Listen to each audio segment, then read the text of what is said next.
धनु राशि वालों, सूर्य देव का ट्रांजिट तुला राशि के अंदर हो रहा है 17 अक्टूबर से 16 नवंबर तक सूर्य देव नीच के रहने वाले हैं।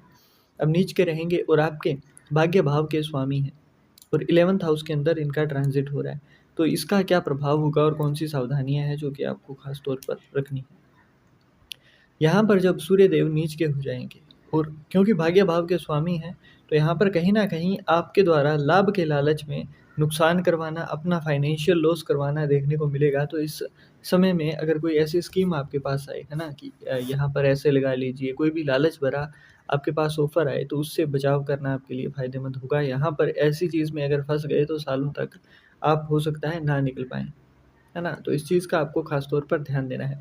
वहीं भाग्य भाव के स्वामी हैं, तो यहाँ पर भाग्य के ऊपर आश्रित रहकर मेहनत करना छोड़ देना, लेज़ीनेस दिखाना, शॉर्ट टेम्पर्ड हो जाना, ये चीज़ें आपके लिए बाधाएँ उत्पन्न करती हुई दिखाई देंगी।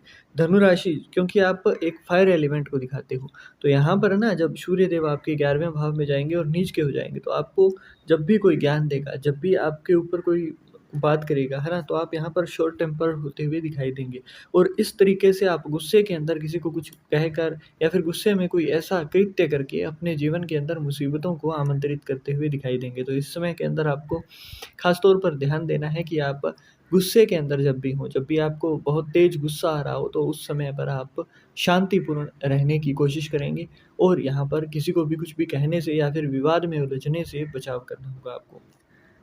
वहीं 9th हाउस को जब हम देखते हैं तो भाग्य के साथ साथ यात्राओं से, विदेश से भी देखते हैं। तो यहाँ पर आपके लिए कोई यात्रा लाभकारी होती हुई दिखाई देगी। आप किसी बिजनेस ट्रिप के दौरान यहाँ पर अच्छा मुनाफा कमाते हुए दिखाई देंगे।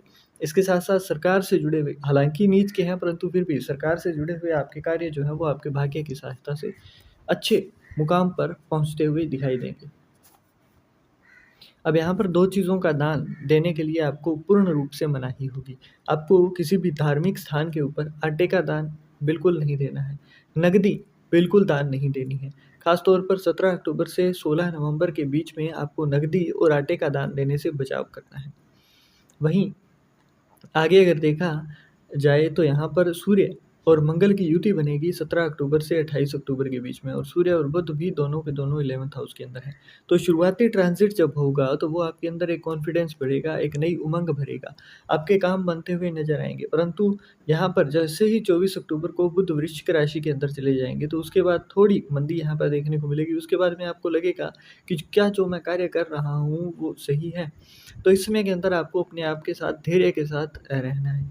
बहुत ज़्यादा तीव्रता से कुछ भी कार्य नहीं करना है, बहुत ज़्यादा ओवर कॉन्फिडेंट नहीं होना है, क्योंकि यहाँ पर सूर्यदेव पहले आपको कॉन्फिडेंस से भर देंगे, उसके बाद में गिराने का कहीं न कहीं प्रयत्न होगा। तो इस चीज़ के अंदर ध्यान रखिएगा कि आप धैर्यपूर्वक चीज़ों को देखते जाएँ।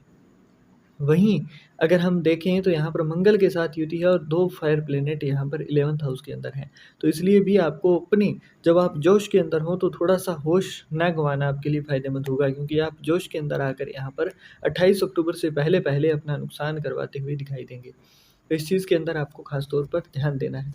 वहीं अगर आप सोल्ट इनटेक करते हो, है ना? मतलब नमक ज़्यादा लेते हो, तो ऐसे में नमक की जो तादाद है वो कंज़प्शन में आपको कम करनी होगी। अगर ऐसा नहीं करते हैं तो वो आपके हेल्थ पर नेगेटिव रिज़ल्ट देता हुआ दिखाई देगा। इसके साथ-साथ हेल्थ और ब्लड रिलेटेड इश्यूज़ आपको देखने को मिल सकते हैं। आगे अगर हम देखें तो यहाँ पर अगर आपको इसका फ़ेवरेबल रिज़ल्ट चाहिए, तो इस समय के अंदर आपके द्वारा सूर्य देव को डेली जल अर्पित करना आपके लिए फ़ायदेमंद होगा और उस जल के अंदर आपके द्वारा चने की दाल ऐड करना आपके लिए फ़ायदेमंद होगा। इसके साथ-साथ आपके द्वारा घर के अंदर जो मंदिर या फिर कोई भी रिलीजियस प्लेस हो, वहाँ पर जाना और रुई का दान देना, है ना? फ़ायदेमंद होगा। वहाँ पर अपना खुद से स्वयं से जो शारीरिक श्रम होता है ना? शारीरिक श्रम का दान देना आपके लिए फ़ायदेमंद होगा। अगर हो सके तो मंदिर के अंदर साफ-सफाई करना, झाड़ू वगैरह लगाना अगर आप लगा सकें तो वो आपके लिए भाग्य के दरवाजे खुलता हुआ दिखाई देगा। और यहीं जो सूर्य देव के नीच हो जाने के बाद में जो नेगेटिव रिज़ल्ट्स आने वाले हैं, जो नकारात्मक प्रभाव आपके जीवन पर पड़ने वाले हैं, उनसे आपको बचाता हुआ दिखाई देगा। आपको यहाँ पर एक सीधी राह से एक अच्छा सपोर्ट जो है वो डिवाइन सपोर्ट यहाँ पर देखने को फिर मिलता हुआ नज़र आएगा।